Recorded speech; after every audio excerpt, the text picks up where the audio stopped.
Hello, everyone. This is Susan Etche here on the Leaders World, and we are here with two amazing guests. Listen, you want to share this already, okay?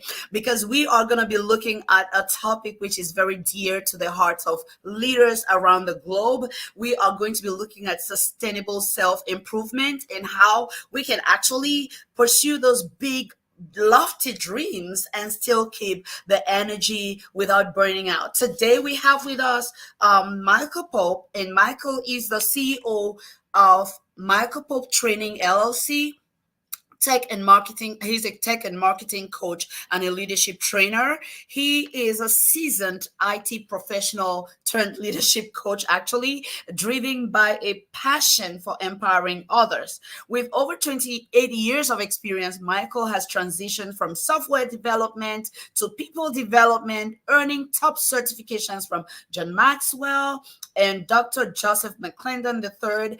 And as CEO of Michael Pope Training LLC, he helps individuals and organizations overcome both technological and leadership challenges, earning him the nickname the Coach's Tech Guy. Michael is committed to sustainable self improvement, emphasizing the balance between ambition and self care. A dedicated family man, he enjoys investing in his faith, fitness, and spending quality time with his family and three sons. Michael's mission is to inspire others to lead with integrity and achieve success without sacrificing their own well being. Ladies and gentlemen, please join me. Welcome Michael Pope to the Leaders World. You're welcome, sir. Hi, Susan. Thank you so much for having me. Pleasure to be here. Listen, it's so exciting having you. I know how busy you are, but you chose to hang out with us on this Saturday, and we couldn't be more grateful. Thank you so much for joining us. You're quite welcome. Yes, we also have with us Audra Fournier, who is here with us. She is a resident of Florida. She's doing good. Okay, she's doing good. That's why she's able to join us. She earned her hospitality degree from Florida State University. Her career in the hospitality industry spanned from New York City to Tampa Bay and emphasized customer experience, relationship building, and change management. While in Tampa, Florida, she completed her MBA in business management. She is the founder of Partners for a Solution LLC, where she blends her experience as a third generation entrepreneur with her extensive customer service experience to help business owners and leaders operate more effective and efficient businesses. She believes that true leadership means making a positive impact on others, and awareness in is the key to leadership. And as a certified life and business coach, a DISC trainer, and a John Maxwell coach, she empowers individuals to enhance communication, collaboration, create cultural revolutions within their businesses. She is passionate about contributing to her clients and community by serving on the Salvation Army's advisory board, vice president of Grow Tallahassee, and independent business consultant with the SBDC, and in many other roles. She could have been anywhere else, but she chose to hang out with us. Ladies and gentlemen, please join me. Welcome to the studio, Audra Fournier. Welcome, ma'am. Thank you for having me. I'm really excited about this topic. Yes, yes, yes, yes. I am so excited that you were able to make it. Like, you know how we went back and forth, like, is she gonna make it? Is she gonna make it? Yeah. But finally you were able to make it, and we are so glad that you were able to make it on this very, very important subject that we're gonna be talking about, self-improvement. I mean, like, Audra, when you saw this topic, what did you think? Oh my gosh. So first and foremost, probably it takes time and consideration to figure out how to sustain yourself through, entrepreneurship, the whole journey, business ownership, building teams.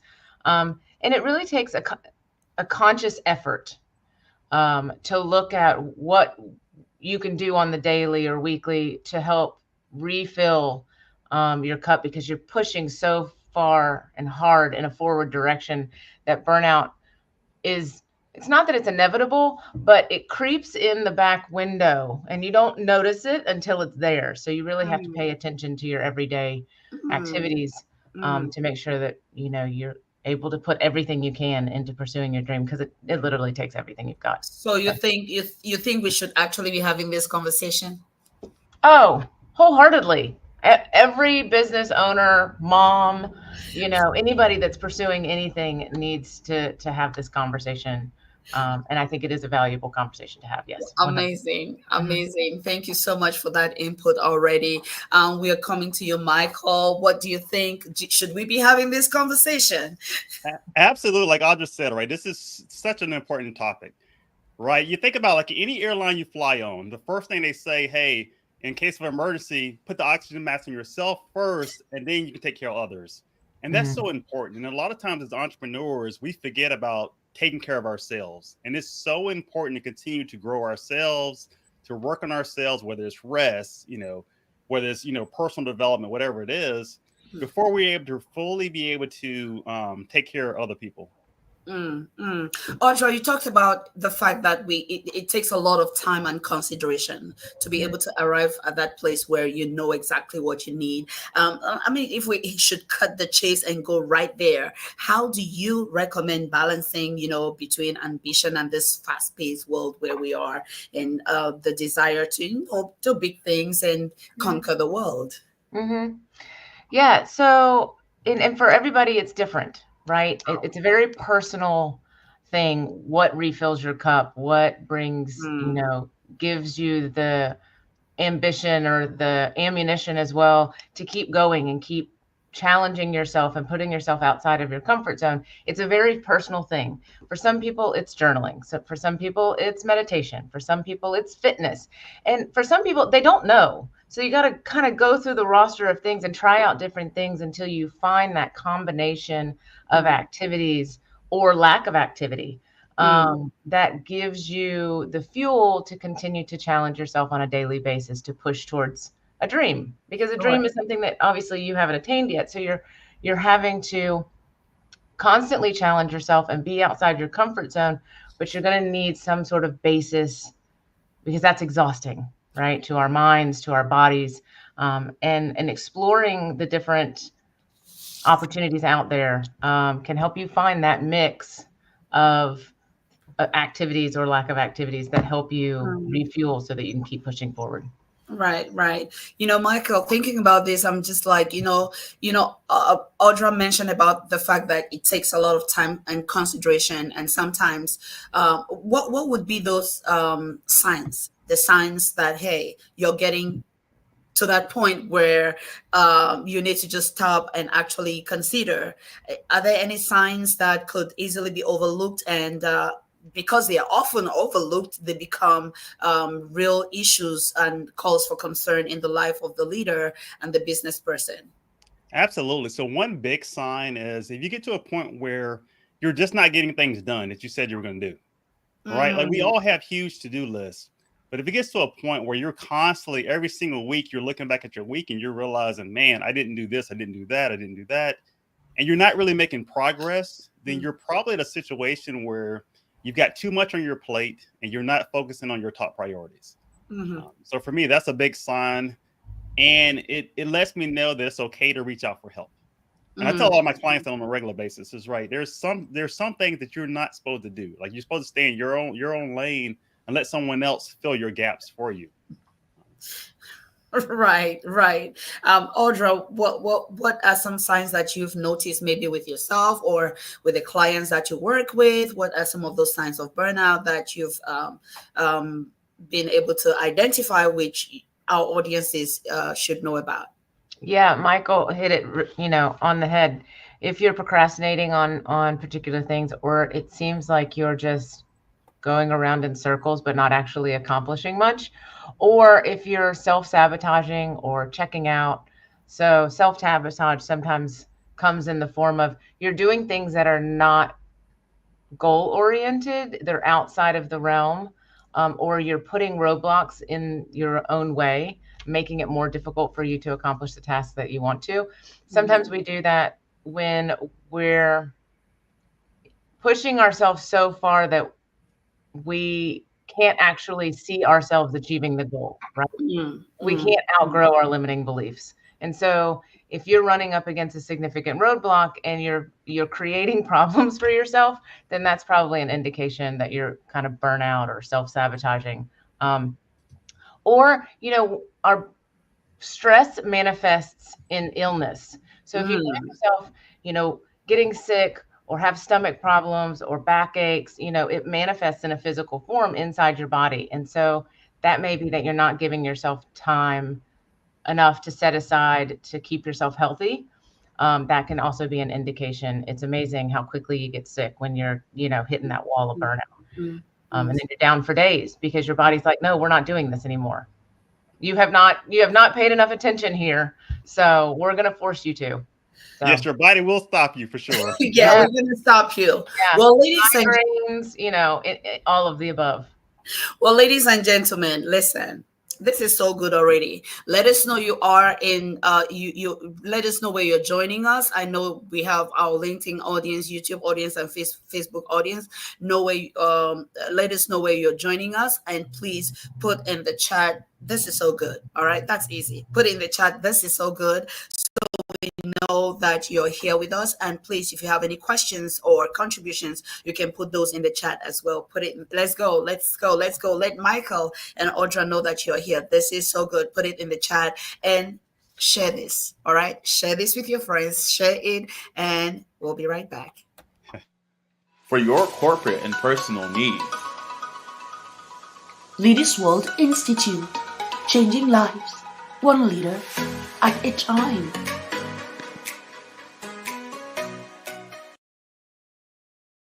This question is coming to you, Michael, about prioritizing our passions. How do we prioritize those passions so that we don't bring ourselves to that place where, even though we want to accomplish these big dreams, we don't have the energy to do it, and we keep procrastinating because we are in that place where burnout is already happening?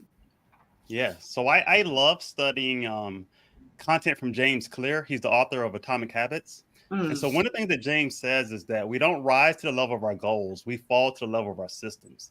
So when it comes to prioritizing anything, I think it's important to have some type of system in place to make it where you can easily accomplish your goals, right? Where it's very predictable for yourself. So one of the things that I like to do to help me prioritize is planning my day the night before, or sometimes the week before, right? So that way, when I wake up in the morning, I have a clear understanding of what I'm looking to accomplish for the day, and I can easily know how to win the day. That's very important for me. So that's just like one little tip that you've given us. We are coming back to you for more, Michael, on this how to prioritize so that we don't reach there. But maybe we should have Audra. Audra, what do you think about prioritizing our passions so that we don't burn out and reach that place where we cannot do the things that we really want to do?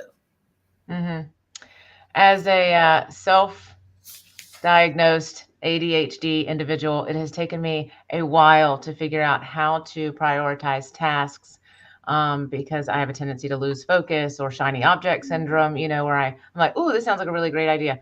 So I have learned that there are cycles, right, to each of us, whether they be annual cycles or weekly cycles or daily cycles, or even within your day, when is my greatest focus time?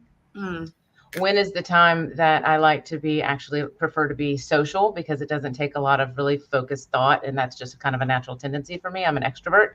So I color code my calendar. Oh, wow. I color code my calendar, and in the beginning of the week, I fill it with the tasks that I need to accomplish, and I have a checklist of items that I want to make sure that I accomplish that week, whether it be, a certain number of coffee dates or a certain number of to-dos that I need to get done. And so I have created for myself, and I actually use them with my clients as well, tools to help track time and activities. Because we think that we get so much done in a day, but then when we actually track some of these things, we're doing a lot of non-income producing or non-goal oriented tasks. So then I put everything goes on my calendar. If I need to go to the grocery store, it goes on my calendar, because I'm moving at a pace that is so fast that I have to make sure that I get things done, or I will never get things done. But I love Atomic Habits, and I actually also habit stack. So to encourage me to get things done, I will put things on my calendar that I don't necessarily want to do, but I will back them up or put before or after tasks that I really do want to do, so that they all kind of go together. And I use things like timers and trackers, and so I have a lot of tools that I use. And that's a long answer to a short question. Right. Great answer, though. Yeah, it encompasses focus, it encompasses energy, it encompasses tasks, it encompasses accountability, and then stacking things. So it's a mixed bag. I love it. When you were talking, I was just thinking about the fact that it seems it all boils down to systems again, because you have a system right there. You have a system for your calendar. You have a system for your color coding. You have a system with the timers. Like, you have a whole system in place to help you manage that. And like I said, I was going to come back to you, Michael.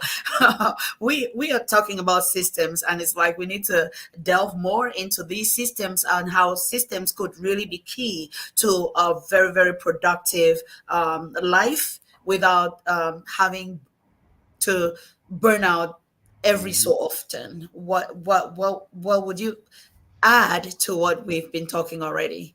Yeah, so I already told you about James Clear's quote. Systems are so important, and they help you become so productive. Because once you've identified your system, like how Audra has her system already in place, it makes it easier for you to outsource elements of that system, right? If she looks at something and says, okay, this needs to be done, but it doesn't need to be done by me, then I can get a virtual assistant to take care of this part of it, or check these emails, or send these emails, or do whatever this task is. But without a system, a lot of times you just don't know. And people end up wasting time, and then they look back and they're like, I've been so busy. Like, what'd you do? Well, I really didn't do anything, right? They thought about a lot of different things, but they didn't have a plan in place. And so they really didn't accomplish anything. So that's why I'm really big on winning the day. And I mean, there's lots of great books that talk about it. And I'm big on using software, obviously tech guy. So I'm big on using software. So apps, one of the habit apps that I like using is called Habit Minder. But there's a ton of nice, really good habit apps out there available. But have something in place that reminds you, even of the basic things, right? Like if you're struggling to drink water, have an app in place or some type of reminder that's going to remind you to drink water. My mentor, McClendon III, he talks about setting a timer so you can remind yourself just to say your affirmations. And it's so important, because if that's the habit you're trying to grow, then set a reminder, right? Don't rely on your own memory. Use technology. Now, Michael, you just opened up something about the mindset and what it has to do with the subject that we're talking about. You talked about your affirmations. You talked about your affirmations, and setting a timer maybe to do your affirmations. How does that correlate with this conversation that we're having? Yeah, so what affirmations can help you do is really help you reset yourself. And if you're feeling like you're burning out, then maybe you're feeling stress and all that. So for me, I'll look at affirmations. I can go look at myself in the mirror, eye to eye, and I'll say something like, Michael, I love you. You are amazing. Today is going to be a great day. You're going to be productive, right? You can accomplish the tasks ahead of you. And I start affirming myself. So that way, then when I am taking the next task or doing the next task, I'm prepared. Right? I'm not thinking about being burned out or stressed. I'm thinking about what I'm able to accomplish, who I'm going to impact. And it helps so much. I love using affirmations. And I'm a natural introvert. I used to have a terrible self-image. I used to be terrified of public speaking. And affirmations have been a big key in my life for overcoming all of that. Wow. That's so beautiful to hear.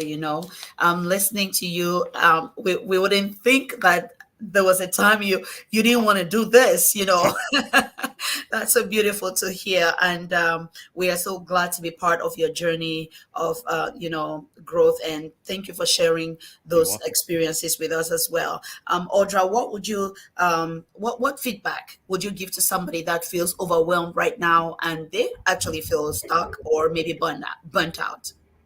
What feedback would you give them? Right. So it's definitely a conversation. I'd like to know, what do they do to help refill their cup? Do they use affirmations? What tools do they have at their disposal? Where is the burnout coming from? Because it likely stems from one sector of their life or their business. Oftentimes it's the awareness and the identification that can help be.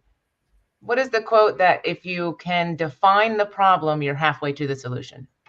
So I think in that conversation, it's if they can sit down and identify where the burnout is coming from and what aspect of that, are they using any tools to help them if they're pushing through challenges or they're trying to pursue their dream?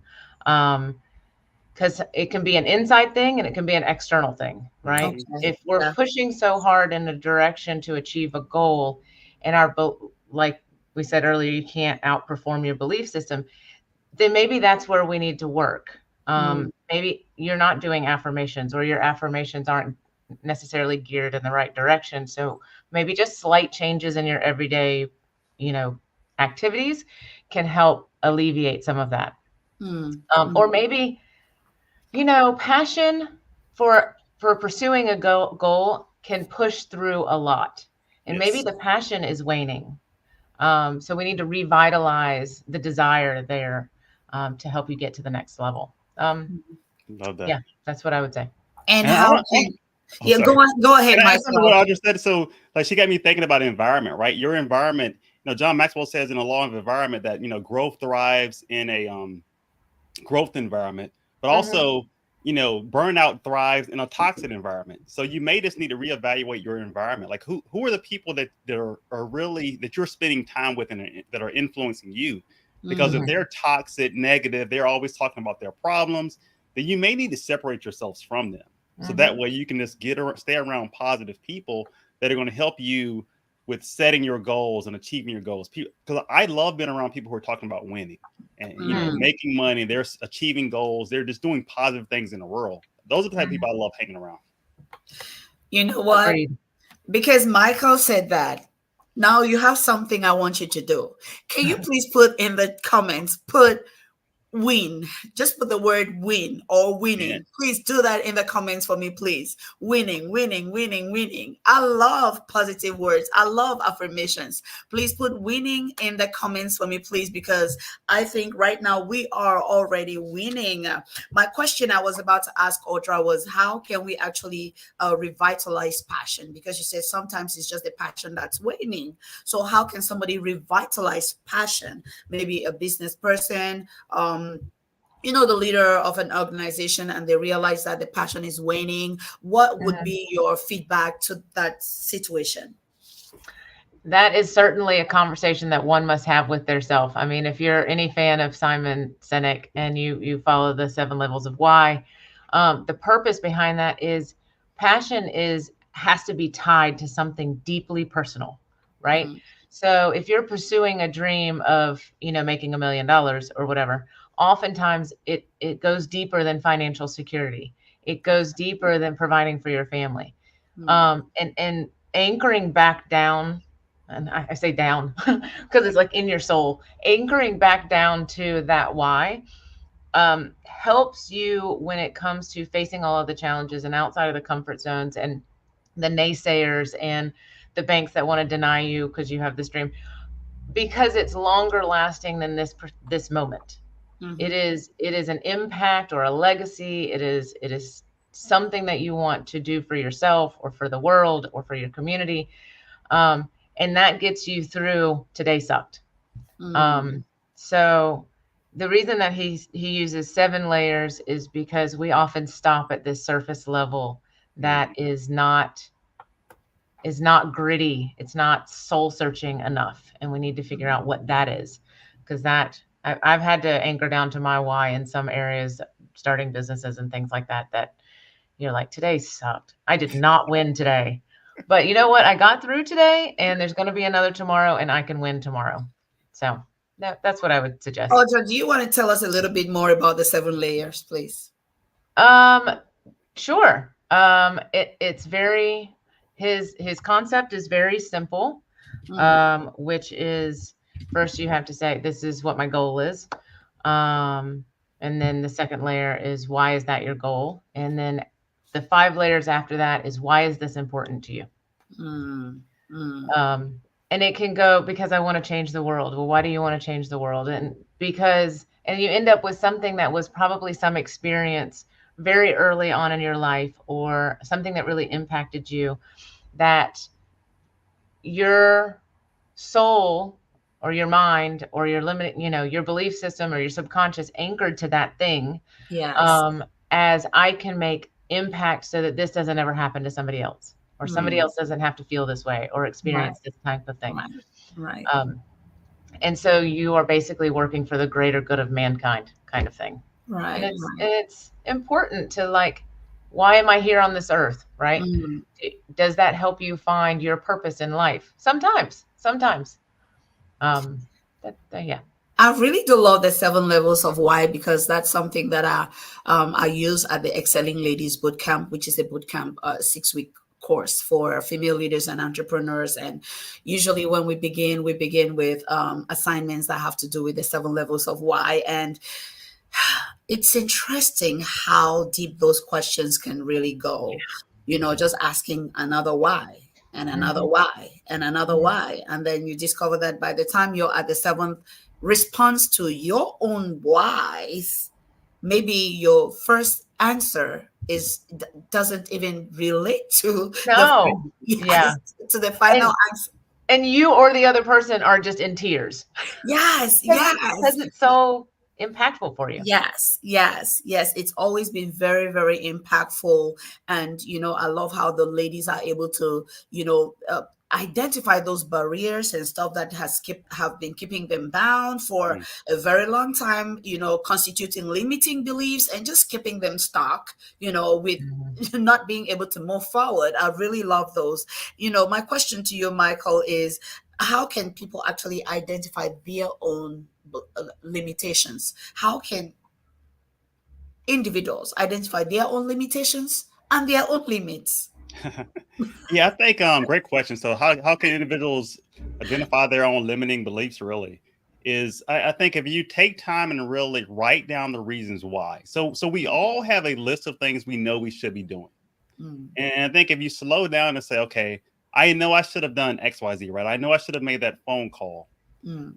Now let me ask myself, why didn't I do it? Like, what is the excuse that I'm making? Because it's all an excuse. I do a talk where I talk about how you should eliminate excuses, right? Excuses just, right? There's so many people make excuses, but we want to get to a point where we're eliminating excuses, because excuse-itis is a failure disease. I learned it from one of my first personal development books. And so what I like to have people do is write down a list of the reasons why you didn't do it. Whether is it time? Was it fear? Was it you didn't know what to do, right? Lack of knowledge. All right. So just write those down and get as specific as possible. And then we can go through and really figure out how can we eliminate them, right? If it's lack of knowledge, then okay, you can take this course, read this book or whatever. If it's fear, then we can work on ways to overcome that fear. But until you identify it, it's hard to fix it. And like Audra's quote or whatever, like once you identify the problem, right, that's you're 50% of the way there to solving it. But you have to take the time to slow down to identify what's really holding you back. Right. Wow, that's beautiful. I'm going to read something from Jonathan. Jonathan is joining us on LinkedIn, and Jonathan says, you know what? Hey, Jonathan, I was like, okay, this is quite a lot. Let me just go ahead and let us have it in the whole conversation. He says the habit loop from Atomic Habits of James Clear is a great tool at understanding how to set up a healthy system that helps create a balance. So, which means if you do not have that book in your library, we are all recommending that you go get that book, because I have read it about 3 times already, and I'm gonna be reading it again. Get the audio version because it's great to hear that too, right? Just to reinforce it. You need all of it. Beautiful. Get the Agreed. audio. Agreed. Very good. It takes consciousness to succeed at this. Down to passion, I think this can become a consuming if we don't have a system that we've built with intentions to enjoy our lives. This is beautiful. Thank you so Great much, job, Jonathan. Jonathan. Mhm. Good job with contributing to our conversation. My question to you, Audra, is about teams and leaders in their teams, building that culture of sustainable well-being. What can you can you please feed into that? Yeah, I think that, well, leaders create culture, right? Business owners and leaders create culture. So if a leader does these things for themselves, then it's more likely that the culture is going to be created within the environment. And also providing opportunity for teams to continue their self-development also encourages them to do that. So let's say that you have team building exercises, but you also take opportunity for further personal development, professional development. I'm working with an organization, and they have once a month, they have a wellness day where they encourage their team members to get out in the community or to do something that is a self-care or further development. So it has to be embedded in the culture of the company or the business or the environment or whatever. And leaders should be the prime example. They should continue to improve themselves. They should provide opportunity for training programs, cross training, which I think is actually really great as well, because then you have backup and you have knowledge transfer and all of these really good things. I think that most teams now want an opportunity to grow and to flourish. And I see organizations picking this up all the time, and I think that it's lovely. I think it's just wonderful. So in an environment where we have employees, Michael, and they begin to complain about burnout, what do you think is the reason for these complaints?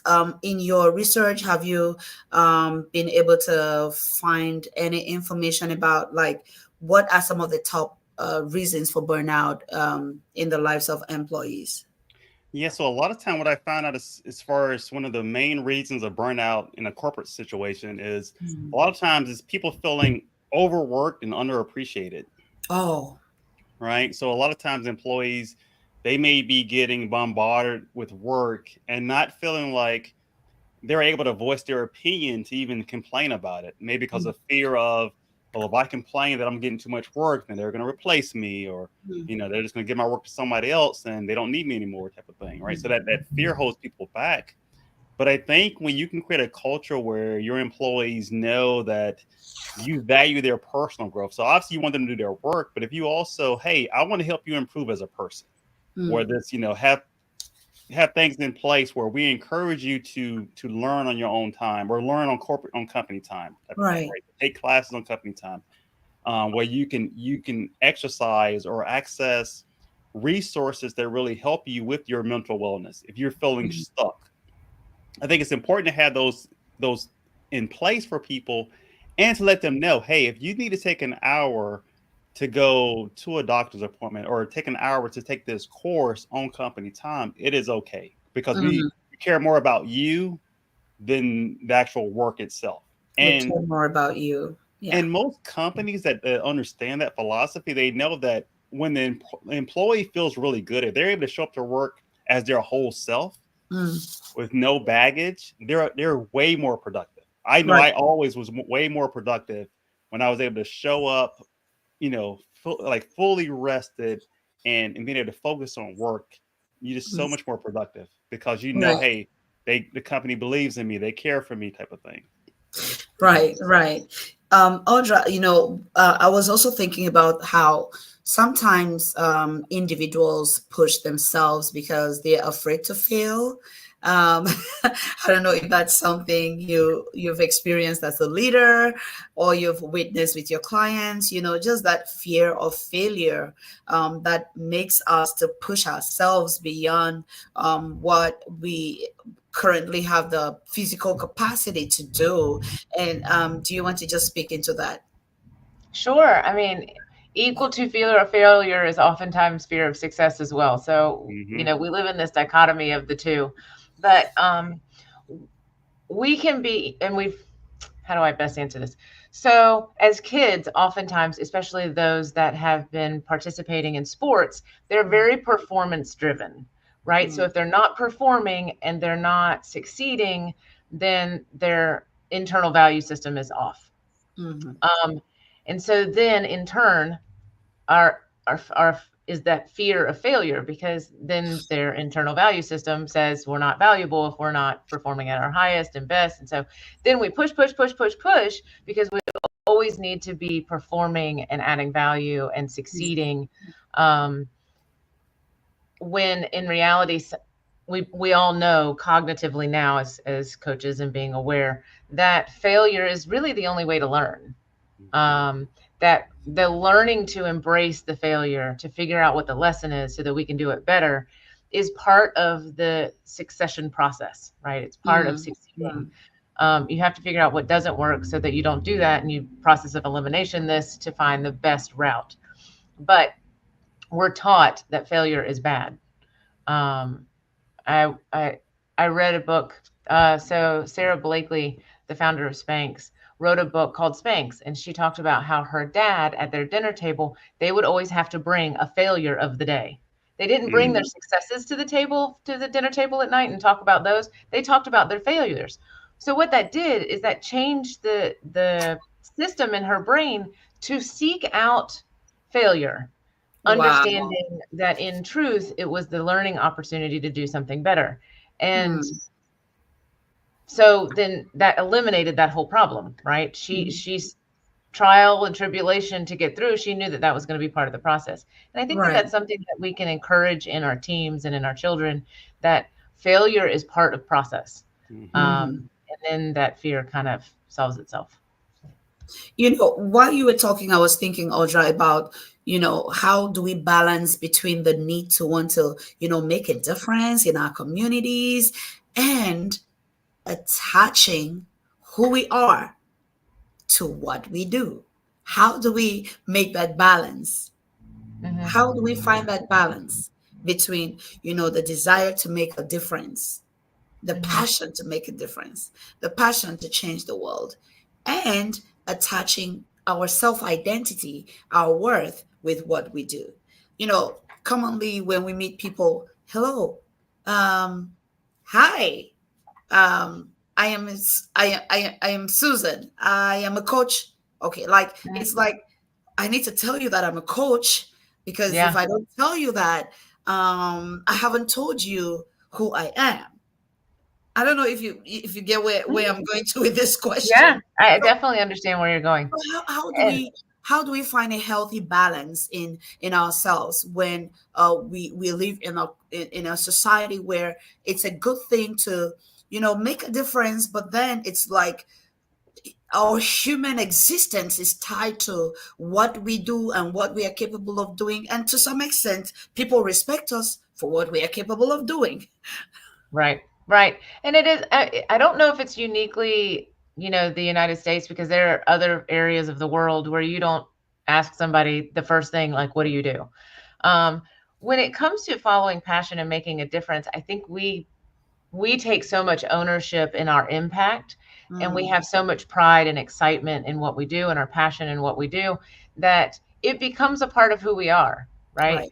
Teachers, I mean, my mom was a lawyer for 50 years. And when she retired, she retired from being a lawyer. She was no longer a lawyer, and she didn't know how. There was a process there of her separating who she was from what she did for so long. Wow. It was easy for her? Was it not easy? at all? Not at all.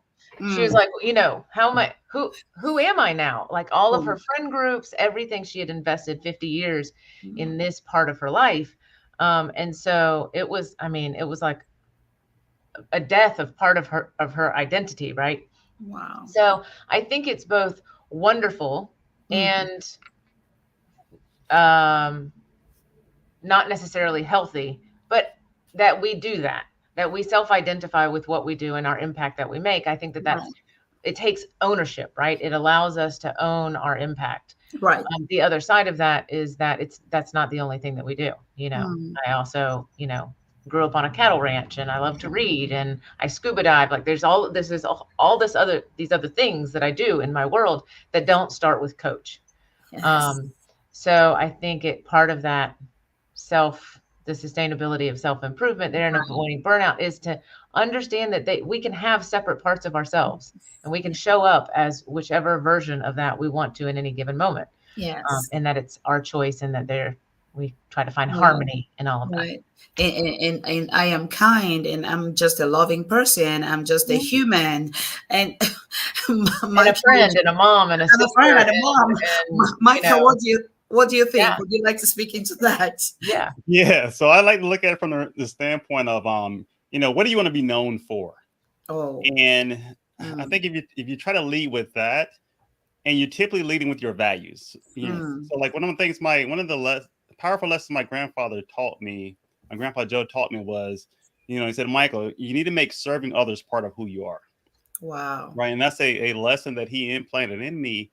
And I try to live my life that way. So I figure like if serving others is on the forefront of my mind, then it doesn't matter whether I am a coach this day or speaker that day, or a IT professional that day, or a father, or, you know, a husband, you know, right. As long as serving others is coming through first, none of the other stuff really matters. Right. Because at the end of the day, when someone's giving your obituary, right, what are the things that you want to hear them say about you? Wow. And if you lead with that, I think it'll help. Wow. I really like that, because in all versions of who you are, that capacity is there. So in serving others, you sometimes serve them in an IT capacity, you sometimes serve them in a coaching capacity, you sometimes serve them as a father or as a husband or whatever. I love that. That's lovely. Yeah. Thank you. Yeah, that's beautiful. Thank you for sharing that with us. You know, that brings me to think about, you know, some ways to cultivate, you know, sustainable self-improvement for long term, you know, and what does it have to do with mindset? I know we've been mentioning it already, but, you know, I was hoping that we could, you know, delve more into it. How can we cultivate that growth mindset that actually supports long-term self-improvement, you know, that avoids getting to that place of burnout? Michael. Yeah, so I think for creating a sustainable self-improvement environment is you have to know what you're trying to accomplish, I think, and then have some type of growth plan in place. Okay. Like I know for me that my growth plan consists of me reading books, me taking courses, me listening to either podcasts or YouTube videos of people, me attending conferences, right? And this is all things that I know that I'm going to do. So even if I can look at 2025 right now, I know that I'm going to be reading books, I'm going to be listening to audios, I'm going to be attending courses and attending conferences. So that's all a part of my sustainable improvement plan. I already know that. And so I think it's important for people to have some type of plan in place like that, where they know, you may not know how many books you're going to read, right? You don't have to get to that granular level, but at least if you know, I'm going to be reading X number of, I'm going to be reading books in this topic here or that topic there. I think it helps you have some type of plan in place. Audra, would you like to speak into that as well? Cultivating the growth mindset that supports sustainable self-improvement long-term?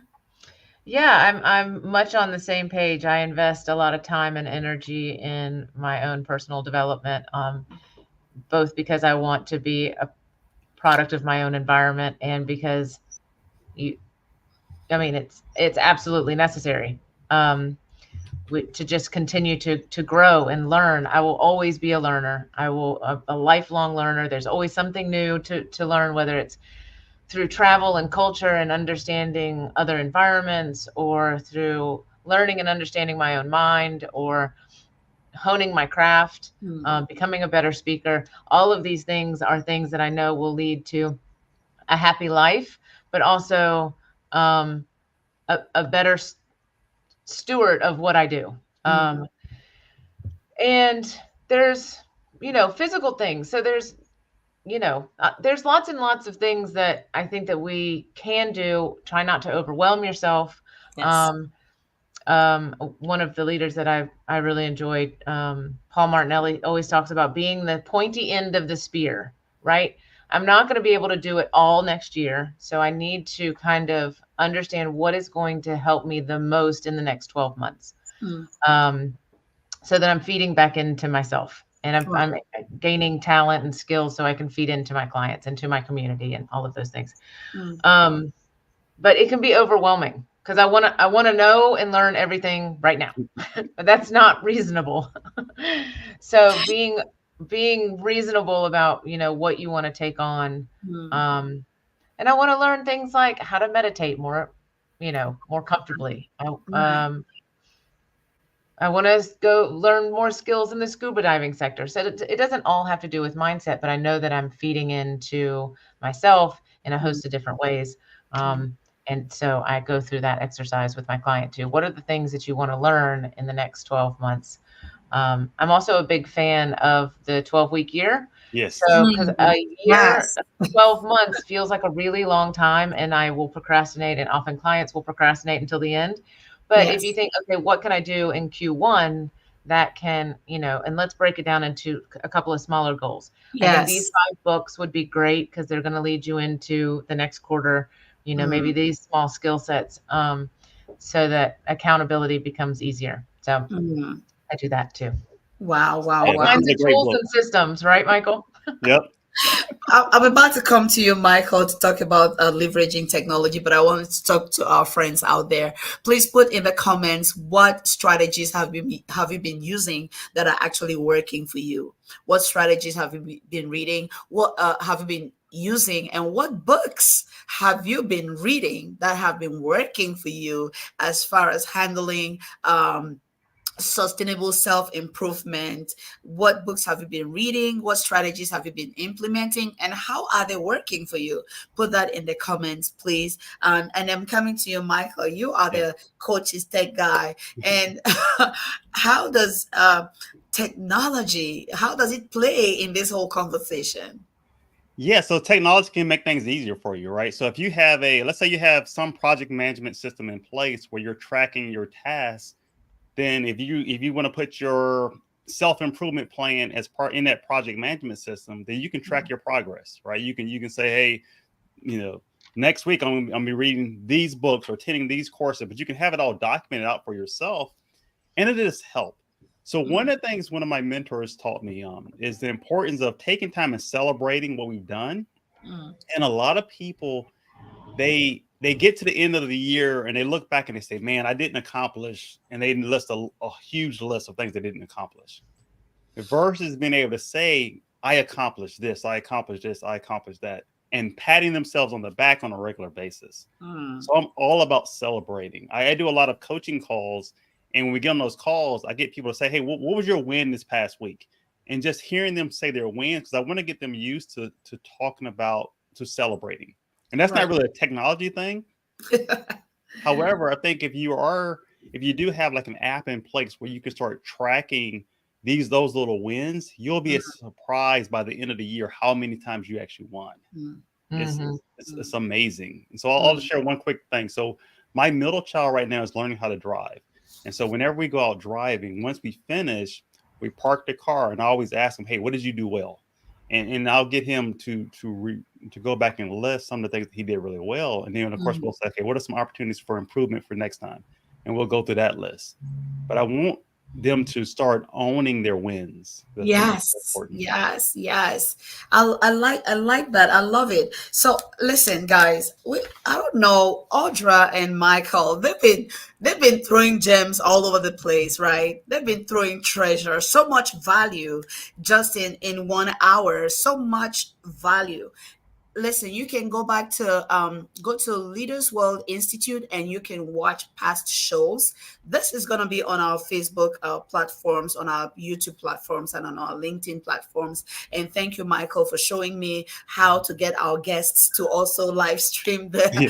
content. And Michael is also live streaming this on LinkedIn and on Facebook. And yes, you can always have that there. Okay, so you can go actually to Leaders World Institute and you can watch past shows. And please do not forget to subscribe. Another thing that you can do for us is to comment. Okay, when you comment and you like this post, the algorithm begins to work in our favor, and it pushes it to more people who can have access to such high value content. All right, so that's what you can do for us. Share this content, please. Another thing is you can support us on Facebook by sending us stars, and you can also do contributions in Zelle, Cash App, or mobile money. That's how you can support us so that content like this continues to go out there.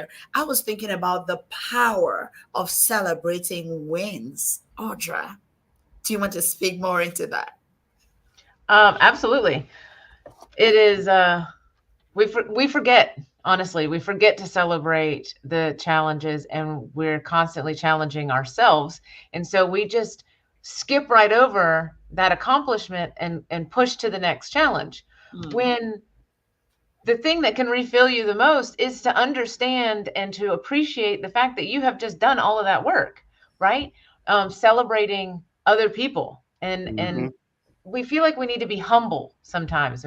We're just going to let it go. But that gives you the fuel. It teaches your brain that there is a positive chemical reaction at the end of such hard work. Yes. And so, you know, if you baked a cake, you know, you're going to enjoy it, right? You're going to sit down and you're going to appreciate the fact that you just baked that cake. We should do the same thing when we push to pursue our dreams and we're pushing outside of our comfort zone. We need to remind our brains that we're doing this for a reason. Yes. And so whatever celebration looks like to you, it could be cake, it could be, you know, 20 minutes of uninterrupted meditation time or reading time, or it could be a vacation. Some people like things, shoes, whatever. Set little milestones so that your brain and your body can get the benefit of the hard work. Yes. And, you know, some people maybe go buy a car. I don't know. Whatever the thing is that's reasonable to you, you get to decide because you're an adult, and it's your money and it's your game. So that's why gamifying things can be so beneficial. And a lot of companies are using gamification for learning, for reward systems, for good behavior. And that's, as a shopper, you know, you get 50 cents. Like, gamification works because there's a reward system embedded in it. So do that for yourself. Have fun. Life shouldn't be so difficult or so, you know, dry of humor. You know, talking about reward systems, the other day I was using a GPS, and this GPS would ask you questions like, is the car still by the roadside? And if you click on the thing, it goes pim, like pim, you get a reward. So I changed my GPS and I started using another one. And then one day I was driving and I realized that I'm missing something. I was like, what am I missing? And then it dawned on me that I wasn't getting the, I wasn't getting the reward. I wasn't getting the enjoyment of just getting the little sound of, ooh, I contributed to making this thing work better for everybody. And I was like, what? And I am a whole grown adult. No, we're really just children. I think we're 12-year-olds just wandering around with American Express cards. It's fine. So, ladies and gentlemen, thank you so much. Listen, we are winding down and winding out. Thank you so much for joining us on this conversation on sustainable self-improvement. And I just want to reiterate some of the conversations we've been having here with Audra and Michael. And Audra started by telling us that it needs for us to actually put in consideration to know what works for us. What works for you? Put it in the chat. Share with us. We need to do that as well. And Michael and Audra also told us about the need to establish systems. We need to establish systems that make our work easy, so that we can avoid that burnout. And Audra also told us about the importance, and I would call that a self-audit. It was a self-audit that she told us about when she talked about defining the problem, and then knowing what tools you have to use and determining whether they are internal or external. Listen, it's just so much. And Michael told us, oh, wait, what do you actually want to accomplish again? And what growth plan do you have? Because if there is a growth plan, you can be sure that you can have measurable, achievable, attainable steps that don't result in you being burnt out and then not being able to actually achieve that big dream that you wanted to achieve. Ladies and gentlemen, we are rounding up. And Michael, I'd like to ask you, we have friends that are watching. There are friends that are going to come watch just because they saw you on the show. What would be your words, your final words to our friends who are watching on the topic of sustainable self-improvement? Yeah, so one thing I'll say is definitely put some type of growth plan in place for yourself to ensure that you can continue to grow over the years. Okay. And then also look for opportunities to win every single day, right? It can be a small win, but nonetheless, look for an opportunity to win every single day. And the third thing would be willing to fail. So I love the book by Ryan Leake, Chasing Failure. So important. I believe in the concept of failing fast. So that way I can fail. Either it's going to work or it's not going to work, but I'm going to learn and keep moving forward. Yes. Fail fast. Celebrate the wins. Audra, your final words to our audiences, please. My mind just went blank. Take your time. Don't forget to celebrate your wins, right? Find a system that works for you. Don't be afraid to try a bunch of different things until you find what actually works. It does take consistency, but when you find one that you like, it, like Michael said, it helps you also identify those things that can be delegated. I mean, it's hard to delegate if you don't know what to delegate. So creating a system that helps you identify those things is the best first step in that direction. And that can help you delegate things that are causing burnout. Like if you're not an admin person and you have a lot of admin tasks that are soaking up a lot of your time, that is causing your burnout because it takes you away from the thing that you're actually passionate about. Figure out your system so that you can delegate those things. And then if you fail at them, like he was saying, if you fail at a system, maybe it just doesn't work for you. That's okay. You learn that doesn't work for you. Celebrate that failure if you need to remind yourself that it's okay. Every part is a process of learning. And so be a constant learner in your self-development, in your environment, and try to have as much fun with it as you can, because you only get, you only get this one life. So that's it.